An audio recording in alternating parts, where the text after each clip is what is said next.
Transmissão ao vivo da missa semanal. Oferecimento Campovita, uma nova identidade para o seu agronegócio. Claudiomar Bocalon, proprietário da Madeireira Bocalã, uma força a serviço da produção em Chapadão do Sul e região. Comendador Júlio Alves Martins, fundador e colonizador de Chapadão do Sul. O Senhor esteja convosco. Ele está no meio de nós. Proclamação do Evangelho de Jesus Cristo segundo Mateus. Glória a vós, Senhor. Naquele tempo disse Jesus a seus apóstolos: não tenhais medo dos homens, pois nada há de encoberto que não seja revelado, e nada há de escondido que não seja conhecido. O que vos digo na escuridão, dizei-o à luz do dia. O que escutais ao pé do ouvido, proclamai sobre os telhados. Não tenhais medo daqueles que matam o corpo, mas não pode matar a alma. Pelo contrário, temei aquele que pode destruir a alma e o corpo no inferno. Não se vende 2 pardais por algumas moedas?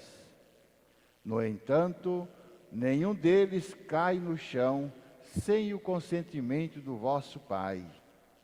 Quanto a vós, até os cabelos de vossa cabeça estão todos contados.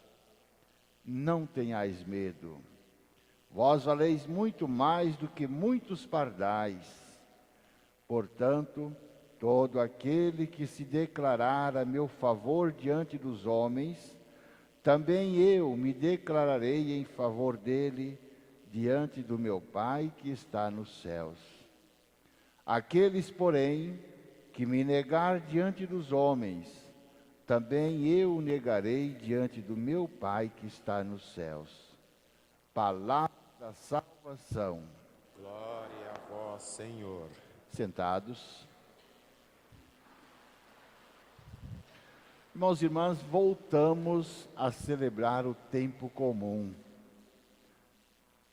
A nossa liturgia, que inicia com o Advento, sempre no final do ano, e depois vem o Natal e o tempo do Natal. Entramos, celebramos algumas semanas do tempo comum, depois celebramos a Quaresma e a Páscoa e voltamos ao tempo comum, e agora vamos celebrar até o Advento novamente o tempo comum. O tempo comum nós mudamos da cor da veste, usamos verde, as toalhas verdes. É um tempo assim que não celebramos as festas nem de ressurreição, nem do Natal e assim por diante. E nós estamos aqui hoje iniciando esta caminhada, Deus colocando-nos no seu caminho, mas não oferecendo facilidade. Aqueles que querem seguir, têm Jesus como exemplo. Se Jesus sofreu por amor a nós, para implantar a paz e a justiça na face da terra, deixou para nós esta missão de darmos continuidade. Sabemos o que aconteceu com Jesus. É lógico que não acontecerá conosco, mas encontramos dificuldades, marginalização, perseguição e assim por diante. É a missão do cristão, é evangelizar, é anunciar a boa nova do Reino de Deus. Somos enviados, somos batizados para isso, para testemunhar a justiça de Deus na face da terra. E se nós testemunhamos a justiça, os injustos se incomodam. E pode fazer-se como fez com Jeremias: rejeitar, discriminar, armar armadilhas para pegá-lo no momento, quem sabe assim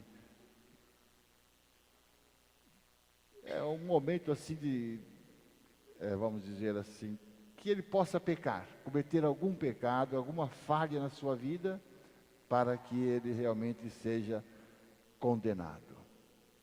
Sabemos que Jeremias foi escolhido por Deus para ser profeta. Quando Deus chamou, ele resistiu ao chamado de Deus. Deus o chamou e ele disse: Senhor, não, eu não sei falar. Não se preocupe com o que vai falar, porque Deus colocarei em sua boca a hora de você falar, e estarei convosco. Mas ainda sou menino. Vá para onde eu enviar e faça o que eu lhe pedir. Então, Deus seduziu e ele deixou seduzir por Deus. E logo na sua primeira missão, foi diante do Sinédrio em Jerusalém para evangelizar e para chamar a atenção daquelas pessoas que viviam praticando a injustiça com a maneira de governar, de explorar, de escravizar e de empobrecer a humanidade. Ali mesmo, já o levaram para a cadeia quando ele anunciou a destruição do templo de Jerusalém. Já o levaram para a cadeia. Os seus amigos foram corrompidos para armar ciladas para pegá-los em momentos de erro, de pecado, de falha. Os seus familiares não quis nem saber, abandonou. E ele não perdeu a esperança e a confiança da companhia de Deus. Sempre ele sentia a presença e a força e a companhia de Deus ali junto dele. Porque os enviados de Deus têm como maior aliado o Deus que envia. Dificuldades Jeremias encontrou, os apóstolos encontraram, Jesus foi crucificado, e todos aqueles que vivem o Evangelho também podem ser discriminados e marginalizados e caluniados. Mas se vivemos em Deus, sentimos a força e a coragem de Deus, o incentivo de Deus para continuarmos na sua missão. Às vezes até dentro da nossa própria família, se começamos a evangelizar, os nossos entes queridos já começam a nos criticar e às vezes até nos evitar certos tipos de conversa.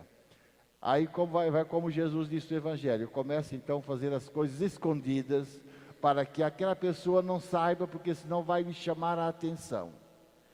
Vai dizer a verdade. E assim é a vida daquele que se dispôs a servir a Deus, que atendeu o chamado de Deus. A segunda leitura, Paulo nos diz que o pecado entrou no mundo através de Adão. E se nós vivemos no pecado, nós vivemos em Adão. Mas Deus, vendo a humanidade toda pecadora, enviou Jesus ao mundo para trazer a libertação do pecado e a salvação. Se em Adão nós estamos mortos, em Jesus nós ressuscitaremos para Deus. Isto é, viver a presença de Jesus na nossa vida, no nosso trabalho e nossa missão, reconhecendo que Deus deixou a lei e nós, para viver nessa lei, temos que viver na santidade. Para viver a palavra de Deus, nós temos que seguir os seus ensinamentos, enfrentando as dificuldades que o mundo nos oferece, vencendo as barreiras e os obstáculos que aparecem em nossa vida. Se nós não nos pusermos a viver a palavra de Deus, nós estamos nos omitindo. E como disse Jesus, você que me negas, eu também te negarei diante de Deus, que está nos céus. Como é que nós podemos negar Jesus? Não, eu creio em Jesus, eu sei que Ele veio ao mundo, eu sei que Ele é o Salvador. Você crê? Então não negues. E como você vai negar?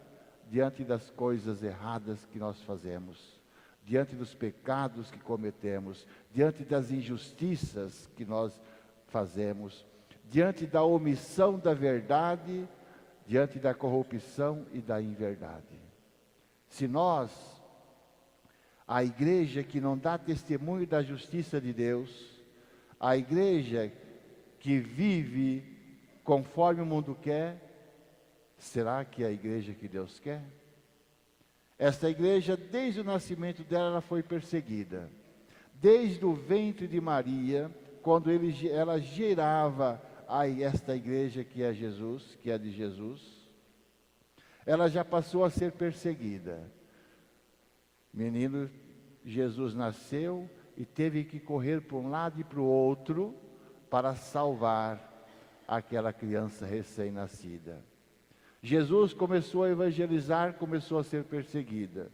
Os profetas evangelizavam, foram perseguidos e foram mortos.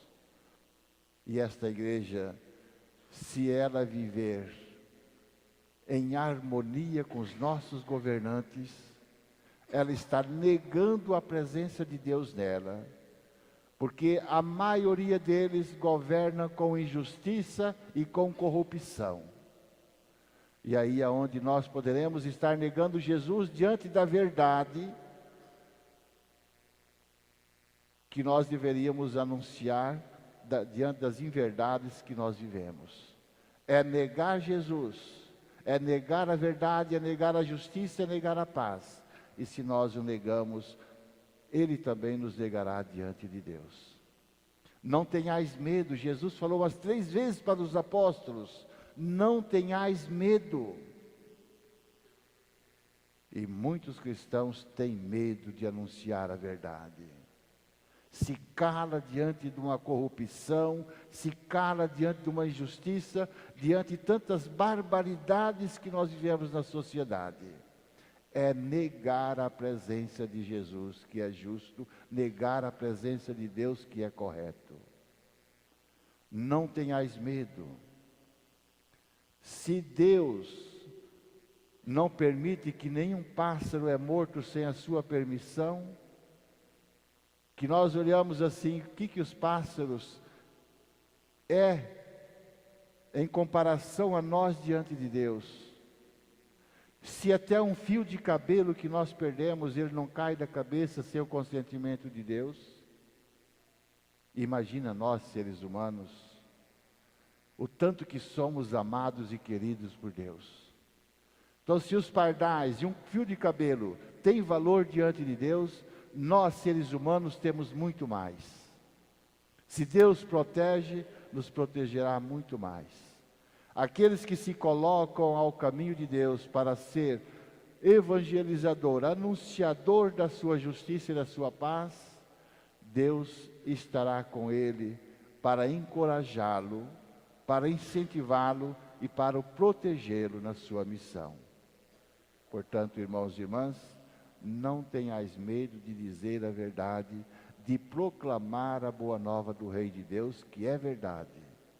Estamos neste mundo para continuar a missão de Jesus, sem medo das dificuldades, dos problemas, das barreiras, para que nós realmente possamos ser apresentados por Jesus ao Pai que está nos céus e ser acolhido por Ele lá na sua glória. Renovemos nossa fé. Creio em Deus Pai Todo-Poderoso, Criador do céu e da terra.